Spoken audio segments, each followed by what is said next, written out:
Have you ever lived in a body that no longer felt like your own? A body that, every morning, woke up not with hope, but with the question, how many more hours of pain must I endure today? Have you ever felt imprisoned within your flesh? Not in a jail cell, but in a cage called a woman's body. My name is Elena Thompson. I didn't die from a sudden accident. It wasn't a lightning strike, drowning, or car crash. I died from bleeding. Slow, relentless, silent. One drop at a time, as if life itself was dripping out of me through an endless menstrual cycle that refused to stop. I lived for nearly 10 years in what people politely called high pain tolerance. But the truth was, I was exhausted. My doctors said I had a severe hormonal imbalance that turned my cycle into a monthly nightmare. I suffered from chronic anemia. I fainted often. I lived with constant pain, sleeplessness, fog, weakness. I tried everything, every prescription, every blood test. I changed my diet. I followed conventional medicine and natural therapy. But the bleeding never stopped. Month after month, year after year. Eventually, I couldn't keep working. I stepped away from my teaching job, the one thing that had once made me feel alive. I lived alone. Friends drifted away. My body weakened. My spirit dimmed. When there were no other options, my doctor recommended a hysterectomy. A surgery they called routine, simple, and safe. I signed the consent form. I smiled at the nurse. I wished the surgeon a good day. But deep down, I heard a voice, quiet but steady, whispering that my body had reached its limit. The strange thing is, I wasn't afraid of dying. I was afraid of not dying. I was afraid of waking up again and going on like before, of having to pretend again, to smile when I was breaking, to push through when I could barely breathe, to silently survive another day as if I didn't exist. Do you know that feeling? The feeling of drifting through life with no anchor, no hand to hold, no light at the end of the tunnel. The night before the surgery, I sat alone in my small apartment, my hand resting on my lower abdomen, the place I once hoped would carry life, but now was about to be taken from me forever. I didn't cry. I didn't pray. I just whispered one sentence into the silence. If I don't come back tomorrow, then please, at least let me see why I ever came here in the first place. I had no idea that whisper would be the very thing to awaken another world. A world where death is not the end, but the beginning. A world where the soul is no longer confined by flesh and blood. Where every question is answered not with words, but with light. And maybe, just maybe, you've asked the same question too. What happens when we step outside the body? What waits for us on the other side? No one ever taught me what it feels like to leave your body. There was no class to prepare me for what it's like to see yourself from the outside. But that was the very first thing I remembered. I was floating, hovering near the ceiling of the operating room, looking down at a pale, fragile woman lying motionless on the table. Her lips were colorless. Her arms are limp. Her body is so thin that it looks as if it has given up. And yet, somehow, I knew that was me. But I also knew I wasn't her anymore. There was no pain, no heaviness, no effort to breathe or pretend or endure. And for the first time in years, there was no fear. I didn't see a tunnel. I didn't see darkness. Instead, I saw a gentle stream of light begin to open behind the far wall, like a hidden doorway quietly unfolding. It wasn't blinding. It wasn't loud.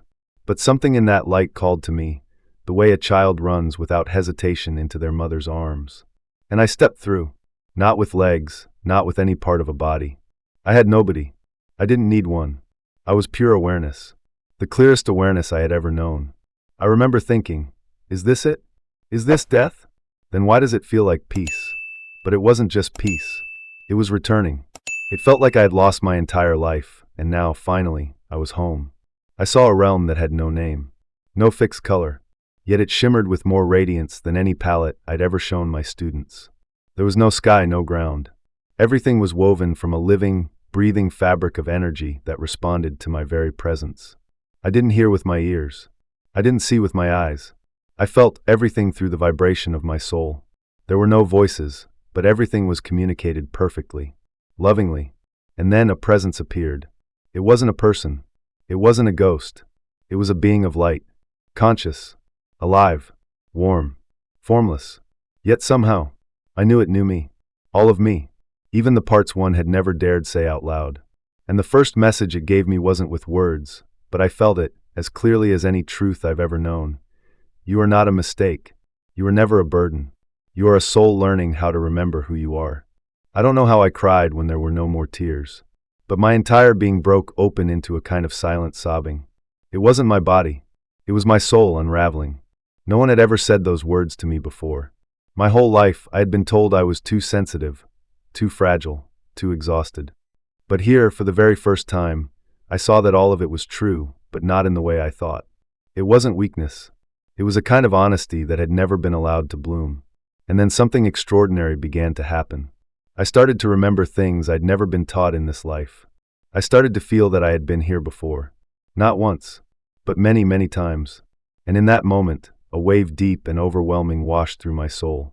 An ancient memory opened. Not from this lifetime, but from others I had long forgotten. Have you ever wondered why some pain in your life repeats itself, even when you've done nothing wrong? Why does the same wound seem to find you, even when you try to live with love? Maybe, just maybe, your soul is carrying a story that was never finished. A story that began somewhere far beyond the edges of this lifetime. I used to believe we only live once. You're born, you grow up, you endure, and then you die. But in that otherworldly space, where all limits dissolve and every veil is lifted, I began to remember. Not in pictures, but in vivid, living experience, as if I were there, inside it, reliving it. And I realized I had lived many times before, in different bodies, on distant lands. And each time, I carried with me the same lesson, the same wound, the same longing left unfinished. I saw myself as a young woman in 15th century Spain. I was a healer, using herbs to help women through childbirth and fevers. I had saved dozens of them, but I was condemned as a witch. They tied me to a post in the center of the village, burned my books, my medicines, my life's work. And as the flames rose, I heard the cry of a baby I had saved just weeks before. As my body burned, I didn't feel hatred, only a single, piercing sorrow. Why do people fear what they don't understand? That question still lives inside me. It has followed me from that lifetime to this one. Then the memory shifted. I saw myself as a man in ancient India, a sage living in a stone cave, teaching the path of detachment and awakening. I had hundreds of disciples, but none of them knew that every night I wept in silence for the woman I had given up to walk the path of renunciation. I preached surrender, but in my heart, I had never let her go. I died in meditation, whispering her name in the final breath I had never dared speak aloud. Another memory came rushing in. This time, I was a young black boy in the American South during the early 1800s. Born into slavery, never once called by my real name, but I had a voice, a singing voice. And when I sang, people would stop, look up, as if God were breathing through my throat. I was beaten, chained, and sold from one plantation to another. But the voice lived on. And one rainy afternoon, I sang at my mother's burial, the one who died from exhaustion in the cotton fields. The rain mixed with my tears, and I made a vow.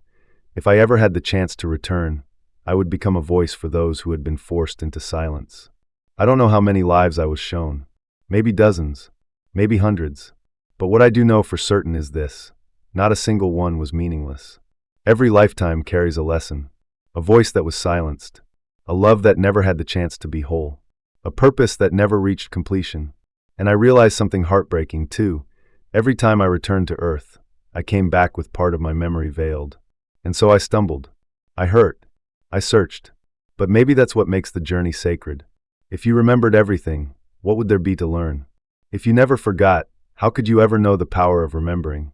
I began to see a thread running through all of my lifetimes. I was always a healer, but I was always the one in need of healing too. I always longed to help others find the light, but I always struggled with the shadows inside myself. I was always strong, but I had never learned how to love myself. And maybe that's why I'm here in this lifetime as Elena. As the woman who once thought she was just a patient. As the woman who once hated her own female body for the relentless pain it carried. As the woman who asked a doctor to take her womb, never knowing that within every cell of it lived the memory of lives long gone. I didn't come back just to survive. I came back to remember, to forgive, to love, to finally complete the lesson I've been carrying through the centuries. And then a voice rose from the light.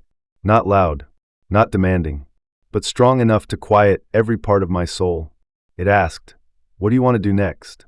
I used to think death was the end. A final period at the end of a sentence. A door that slammed shut, leaving no way back. But here, in this space beyond time and form, I realized something that changed everything. Death doesn't force you to do anything.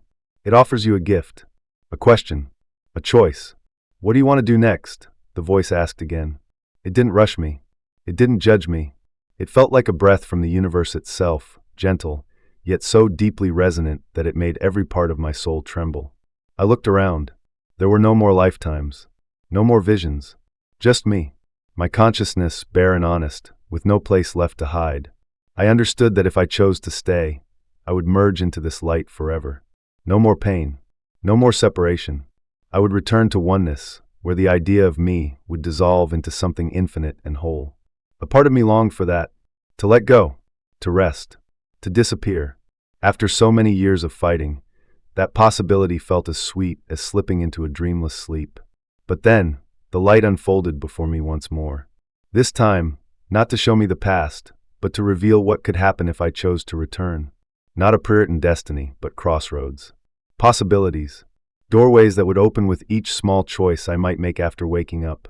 I saw myself sitting next to a stranger, placing my hand over her heart while she wept in silence. I saw myself writing in a journal, and those words reaching a teenage girl hurting herself behind a locked bedroom door.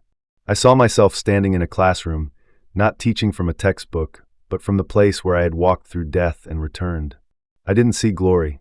I didn't see stages, fame, or miracles. I saw ordinary moments filled with the extraordinary power of real presence. Moments where I could live differently, live awake, live in a way that might remind someone else that they are not alone. Then I saw the final thing. I saw myself lying in a hospital bed, frail, weak, but with eyes that shone brighter than they ever had before. I saw myself smiling, and I knew then, even though returning would mean facing pain again, breaking again, carrying the heaviness of the physical world again, I still wanted to come back. Not because I feared death, but because for the first time in many lifetimes, I truly wanted to live. I looked into the light and sent my answer, not with words, but with every fiber of my being. I want to go back. The light didn't applaud. It didn't celebrate. It simply expanded, like an invisible embrace wrapping around me. And in that moment, just before everything faded, I heard one final message. Then when you return, remember, you're not going back to be perfect. You're going back to be real. And then I fell. Not like falling downward, but like a stream flowing in reverse, retracing its path. I saw the images collapse inward, the layers of light folding back. I heard the machines. I felt the weight of my body again. The pain, the cold, the heaviness.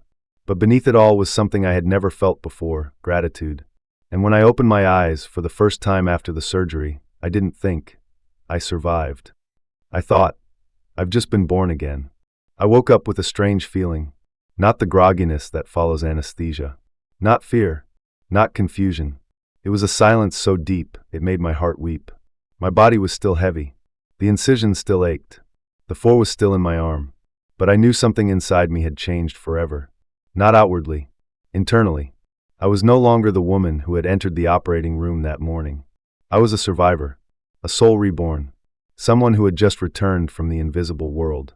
In the first days of recovery, I spoke very little. Not because I couldn't, but because I was relearning how to exist in this world. Everything felt too harsh, too loud, too rushed. I missed the light. I missed the absolute stillness of the soul. I missed the way I didn't have to do anything to be loved. Here, everything felt like a test. People's emotions flooded into me like rising water. The smallest sounds exhausted me. My body, unfamiliar now, kept demanding care I no longer knew how to give. And yet, beneath all that weariness, one thing never left me: awareness. I no longer saw people as just people. I saw the light in them. I saw the pain they were hiding. I looked at the nurse walking by and knew she'd fought with her husband. I looked at the doctor checking my wound and sensed a deep regret he'd never spoken aloud. I didn't judge. I just saw, and that alone made it impossible for me to go back to who I was before. So I started writing, on loose scraps of paper in a notebook in my phone. I wrote like someone trying to capture the fragments of light before they disappeared in this noisy reality. I didn't write to explain. I wrote to remember, to stay connected, to remind myself that I had once been asked the greatest question of my life. What do you want to do next? And I started choosing differently. I stopped watching the news so much. I stopped trying to be nice just to make others comfortable. I stopped saying yes when my body and soul were screaming no.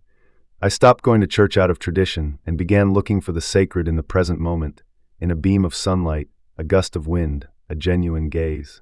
I sat for hours by the hospital window just to watch the trees sway, and I saw that even the leaves had souls. One day, when I was finally strong enough to leave my hospital room, I passed by a mirror. I stopped. I looked at myself, not to check my appearance, but to ask, "Who are you?"